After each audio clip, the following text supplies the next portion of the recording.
Hello दोस्तों आज हम कक्षा 6 की एनसीईआरटी हमारे अतीत का अध्याय 3 भोजन संग्रह से उत्पादन तक को हम कवर करेंगे।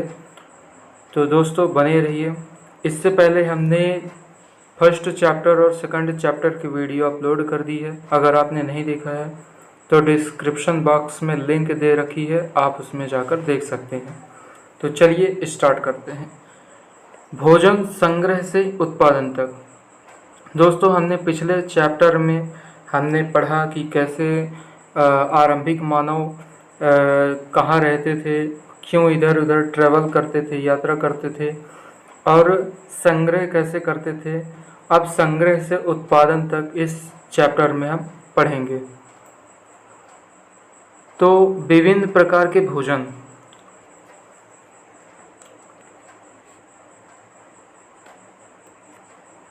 आज हमें अपने भोजन का अधिकांश हिस्सा उगाई गई फसलों और पाले गए पशुओं से मिलता है। यानी कि फसलों और पशुओं से हमको अपना भोजन मिलता है। फसलों में बहुत सारी फसलें, जैसे जो आरंभिक मानव थे गेहूं और जौ की खेती करते थे। धान की खेती गेहूं और जौ की तुलना में ज़्यादा पानी की ज़रूरत होती है। किसमें? धान में, ठीक ना। तो धान जो उगाई जाती है तो ऐसे इलाके में उगाई जाती है जहाँ पानी की अधिकता होती है। इसलिए हम देखते हैं कि किसान विशेष विशेष क्षेत्रों में ही उगाते हैं। तो और यही नहीं, पशुओं को भी अपने अनुकूल वातावरण की आवश्यकता होती है। उदाहरण के तौर पर सूखी और पहाड़ी जलवायु में मवेशियों की तुलना में भेड़ और बकरी अधिक सस्तापूर्वक जीवित रह सकते हैं। तो जो वातावरण है वो जलवायु क्या है, बहुत महत्वपूर्ण है फसल के लिए। खेती और पशुपालन की शुरुआत। अध्याय 2 में हमने क्या पढ़ा है कि दुनिया की जलवायु बदलती ही रही है और साथ ही साथ वनस्पति और पशुओं का भोजन के रूप में इस्तेमाल करते थे, वो भी बदलते रहे। योग्य वनस्पतियाँ हमको कहाँ कहाँ मिल सकती थी, बीज कैसे डंठल से टूट कर गिरते थे और गिरे हुए बीजों का अंकुरण किस प्रकार से होता था, पौधे कैसे निकलते थे, ये सारी चीज़ें हम इसमें पढ़ेंगे। और इस प्रकार क्या हुआ कि वो धीरे धीरे कृषक बन गए।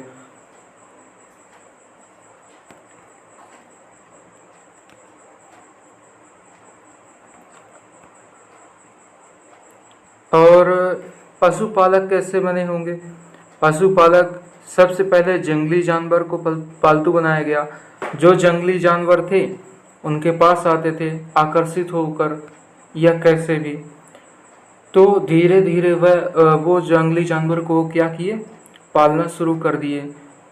धीरे धीरे भेड़, बकरी, गाय, सुअर आदि जानवरों को वो अपने घरों के नज़दीक आने को उत्साहित करने लगे और ऐसे जानवर झुंड में रहते थे, ज़्यादातर घास खाते थे।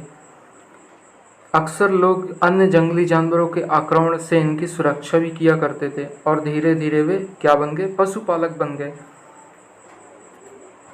और धीरे धीरे वे गाय, बैल, कुत्ते को वो क्या करने लगे, पालतू बनाने लगे। और सबसे पहला जो जानवर था वो क्या था, कुत्ता था, जिसको उन्होंने पालतू बनाया था। सबसे पहले कुत्तों को ही पालतू क्यों बनाया गया? तो ये प्रश्न है, आप हमें कमेंट करके बताइएगा। बसने की प्रक्रिया। बसने की प्रक्रिया लोगों द्वारा पौधे उगाने और जानवरों की देखभाल करने को बसने की प्रक्रिया नाम दिया। और अपनाए गए पौधे तथा जानवर अक्सर जंगली पौधे और जानवरों से भिन्न होते थे। इसकी वजह यह है कि बसने की प्रक्रिया की दिशा में अपनाए गए पौधे या जानवरों का लोग चयन करते थे। उदाहरण के तौर पर लोग उन्हीं जानवर तथा पौधों का चयन करते थे जिनके बिना बीमार होने की संभावना क्या होती थी, कम होती थी। और यही नहीं, लोग उन्हीं पौधे को चुनते थे जिनके बड़े दाने वाले अनाज पैदा होते हैं, साथ ही जिनकी मजबूत डंठलें अनाज के पके दानों के भार से को संभाल सके। तो ये बसने की प्रक्रिया हम देखते हैं कि किस प्रकार हम एक प्रकार से चयन करते थे, ठीक। और ये बसने की प्रक्रिया अभी से नहीं है, यह करीब 12,000 साल पहले शुरू हुई थी। वास्तव में आज हम जो भोजन करते हैं वो इसी बसने की प्रक्रिया की वजह से है। कृषि के लिए अपनाई गई सबसे प्राचीन फसलों में गेहूं तथा जौ आते हैं और उसी तरह सबसे पहले पालतू बनाए गए, और जानवरों में कुत्ते के बाद भेड़ बकरी आते हैं। तो ये बसने की प्रक्रिया आज की नहीं है, कब की है? 12,000 साल पहले से शुरू हुई है। अब हम पढ़ेंगे एक नवीन जीवन शैली। तो इसमें क्या है, हम क्या करते हैं कि तुम किसी पौधे के बीज को बो कर देखो, तुम क्या पाओगे उस पर कि उस बीज को रोपे जाने पर वो क्या करता है, एक दिन में तो बड़ा हो नहीं जाता, उसमें समय लगता है। उनकी देखभाल करते हैं, बीज बोने से लेकर फसलों के पकने तक, पौधों की सिंचाई करने, खरपतवार हटाने, जानवरों और चिड़ियों से उनकी सुरक्षा करने जैसे बहुत से काम इसमें शामिल होते हैं। तो कटाई के बाद अनाज का उपयोग बहुत संभाल कर करना पड़ता है। तो हम एक नवीन जीवन शैली में एक नए काम के रूप में जो कृषक करते हैं उसके बारे में हम समझ सकते हैं। और इसमें अनाज के उपयोग के बारे में दिया, तो अनाज का उपयोग हम बीज के रूप में करते हैं, खाद्य के रूप में भी करते हैं, उपहार के रूप में भी करते हैं, किसी को उपहार देना हुआ तो उपहार के रूप में करते हैं, और भंडारण के लिए भी हम क्या करते हैं, अनाज का उपयोग करते हैं।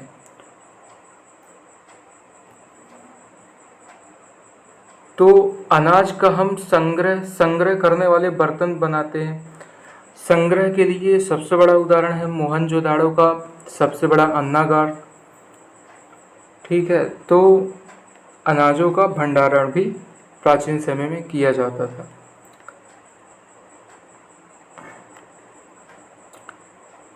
जानवर चलते फिरते खाद्य भंडार।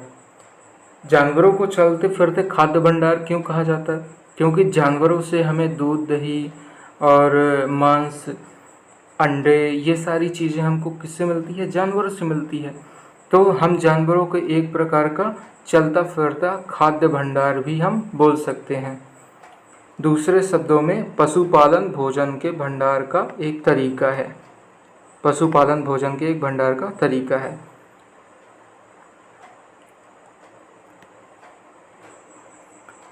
आरंभिक कृषकों और पशुपालकों के बारे में हम इसमें पढ़ेंगे। तो आरंभिक पशुपालक के और जो अनाज है इनके बारे में हमको कैसे पता चलता था? तो इनके अवशेषों से, ठीक। जैसे गेहूँ, इस तालिका में हम पढ़ेंगे, जैसे गेहूँ, जौ, भेड़, बकरी, मवेशी, इनका अवशेष हमको कहाँ से मिला है? पूरा स्थल मेहरगढ़ से, जो कि आधुनिक पाकिस्तान में है। और चावल, जानवरों की हड्डियों के टुकड़े हमको कहाँ से मिले हैं? कोल्डी हवा से, जो कि आधुनिक उत्तर प्रदेश में ये स्थान है अभी। चावल, मवेशी, मिट्टू पर खुरों के निशान, ये हमको महागढ़ा से मिला है, जो आधुनिक उत्तर प्रदेश का एक हिस्सा है। और गेहूं और दलहन की बात करते हैं तो ये गुफक्राल, जो कि आधुनिक कश्मीर का हिस्सा है, यहाँ से हमको इसके बारे में जानकारी मिला, अवशेष मिले हैं।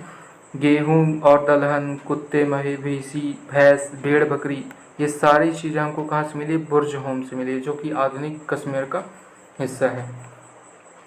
इसके अलावा चिरांद है, चिरांद से हमको, चिरांद जो कि आधुनिक बिहार का हिस्सा है, यहाँ से हमको गेहूँ, हरे चने, जौ, भैंस, बैल, इन सब के अवशेष हमको कहाँ से मिले हैं? चिरांद, आधुनिक बिहार से। ज्वार, बाजरा, मवेशी, भेड़, बकरी, सुअर, ये कहाँ से मिला है? हल्लूर से, जो कि आधुनिक आंध्र प्रदेश का हिस्सा है। काला चना, ज्वार, बाजरा, मवेशी, भेड़, सुअर, ये सारी पय्यमपल्ली, जो कि आधुनिक आंध्र प्रदेश का हिस्सा है, हमको वहाँ से इनके अवशेष मिले हैं। तो जिन जगहों पर अनाज और हड्डियों के अवशेष मिले हैं ये उनमें से सिर्फ कुछ ही हैं, ठीक। और इसके अलावा और भी हैं जो हम आगे नेक्स्ट सेशन में हम पढ़ेंगे। फिर स्थायी जीवन की ओर, तो स्थायी जीवन की ओर हम देखेंगे कि कैसे वो रहते थे, कहाँ रहते थे। ठीक, तो पुरातत्वविदों को कुछ ऐसे स्थल मिले हैं, जैसे एक स्थल का नाम है बुर्ज होम, जो कि कहाँ है, वर्तमान कश्मीर का एक हिस्सा है, जहाँ लोग गड्ढे के नीचे घर बनाते थे, जिसे क्या बोलते थे, वो गर्तवास कहा जाता था। तो ये गर्तवास कहाँ, बुर्ज होम में हमको इसके अवशेष मिले हैं, और इसमें उतरने के लिए सीढ़ियाँ भी होती थी। और ये जो गर्तवास होता था, यहाँ जो घर मिले हैं वो एक वर्गाकार में मिले हैं, जो कि क्या, जिसमें 4 कमरे होते थे, ठीक। और फिर इसके क्या दिया हुआ, पत्थर के बारे में दिया हुआ है, जो इन्हें नव पाषाण युग का माना गया है, जो कि जिसमें औजार भी शामिल है, और जिनकी धार को अधिक पैना करने के लिए उन पर पालिश चढ़ाई जाती थी, और ओखली और मूसल का प्रयोग अनाज और वनस्पतियों से प्राप्त अन्य चीज़ों को पीसने के लिए भी किया जाता था। तो ये कुछ औजार हैं जिनका उपयोग करते थे, और हड्डियों का भी, औजार के रूप में हड्डियों का भी यूज किया करते थे।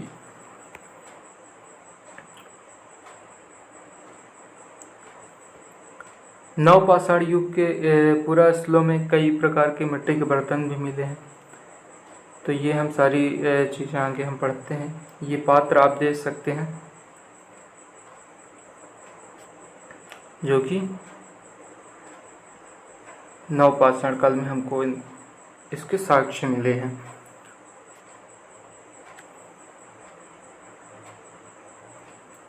फिर अन्य रीति रिवाज की हम बात करते हैं, तो पुरातत्वविद स्पष्ट रूप से इसके बारे में कुछ कह नहीं सकते क्या रीति रिवाज, लेकिन विद्वानों ने ऐसे किसानों का अध्ययन किया है। इनमें प्रायः कृषक और पशुपालक समूह रहते थे, जिन्हें क्या कहते थे, जनजाति कहते थे। विद्वानों ने पाया कि ये कुछ लोग ऐसे रीति रिवाजों को मानते थे जो संभवतः पहले से ही प्रचलित है। अब जनजाति के बारे में हम पढ़ते हैं कि क्या है जनजाति। प्रायः जनजाति के लोग छोटी छोटी बस्तियों में रहते थे, और ज़्यादातर परिवार एक दूसरे से संबंधित होते थे, और इस तरह के परिवारों के समूह को क्या बोला जाता था, जनजाति। ठीक, और जनजाति के जो सदस्य हैं वह अपने जीवन जीने के लिए क्या करते थे, भोजन संग्रह करते थे, खेती करते थे, पशुपालन, मछली पकड़ना, ठीक। और महिलाएं क्या करती थी, घर का सारा काम करती थी। बच्चे जो है अपने मतलब मज़े के लिए वो क्या करते थे, गाना, नाच और घरों की सजावट, ठीक, और शहद का यूज करते थे मीठे के रूप में। तो ये सारी चीज़ें हैं जो एक बताती है कि कैसे संग्रह से उत्पादन तक ये सारी चीज़ें शामिल थी, और जनजाति में रहने वाले लोगों का जो जीवन चर्या है, वो सारी चीज़ें इसमें हम पढ़ते हैं। तो ये सारी चीज़ें हैं कि जनजातियों की सांस्कृतिक परंपराएं बहुत समृद्ध और विशिष्ट होती थी। उनमें भाषाएं, संगीत, कहानियाँ, चित्रकारी सभी शामिल होते थे, ठीक। जमीन, जंगल, घास के मैदान ये पूरे कुनबे की संपत्ति मान लिया करते थे, ठीक। और फिर हम मेहरगढ़ के बारे में जानेंगे। मेहरगढ़ में जीवन और मृत्यु, इसका सूक्ष्म निरीक्षण हम देखेंगे। तो मेहरगढ़ यह ईरान जाने वाले सबसे महत्वपूर्ण रास्ते बोलन दर्रे के पास एक हरा भरा समतल स्थान है। तो आपने मैप में देखा होगा मेहरगढ़, जो कि क्या, ईरान जाने के, ये हमारा क्या है, भारत है, और ये पाकिस्तान, और यहाँ ईरान जाने का रास्ता है, बोलन दर्रे से होकर जाता है। तो जहाँ स्त्री और पुरुष इस इलाके में सबसे पहले जौ उगाना और भेड़ बकरी पालना सीखा था। तो ये मेहरगढ़ एक ऐसा क्षेत्र है जहाँ जौ और गेहूँ उगाना और भेड़ बकरी पालना सीखा था। और यहाँ खुदाई में हड्डियों के साथ जंगली जानवरों की भी हड्डियां इसमें मिली है। तो ऐसा माना जाता है कि लोग पुनर्जन्म में विश्वास रखते थे और जो मर जाते थे तो उनको उनके साथ किसी एक जानवर को भी दफनाया करते थे और उनके भोजन की पूरी व्यवस्था करते थे। तो उनका पुनर्जन्म में हम विश्वास पढ़ते हैं। तो मेहरगढ़ से इसके अलावा चौकोर और आयताकार घरों के अवशेष भी हमको मेहरगढ़ से मिले हैं, जो संभवतः भंडारण के काम में आते रहे होंगे। तो पुरातत्वविद ये कैसे मतलब किसी चीज़ का पता लगाते हैं, कैसे ये खुदाई हम देखेंगे पहले और बाद के स्तर में। तो ये 4 लेयर इधर दी हुई है, ये 4 लेयर हम इस चित्र के माध्यम से देख पा रहे हैं, जिसमें वह पहले लेयर को देखते हैं, फिर दूसरे और तीसरे और चौथे लेयर को। इसके बाद वो बताते हैं कि आखिर कैसे लोगों को क्या करता था, दफनाया जाता था। ठीक, ये है मेहरगढ़ में जो चौकोर घर बनाए जाते थे, जिसका उपयोग भंडारण के रूप में संभवतः किया जाता रहा होगा। और ये है मेहरगढ़ की कब्र का एक चित्र है, जिसमें मनुष्य के कंकाल के साथ एक जानवर का भी कंकाल। दाओजली हेडिंग, यह पूरा स्थल चीन और म्यांमार की ओर जाने वाले रास्ते में ब्रह्मपुत्र की घाटी की एक पहाड़ी पर है। यहाँ खरल और मूसल जैसे पत्थरों के उपकरण मिले हैं। यहाँ पता चलता है कि लोग भोजन के लिए क्या करते थे, अनाज उगाते थे।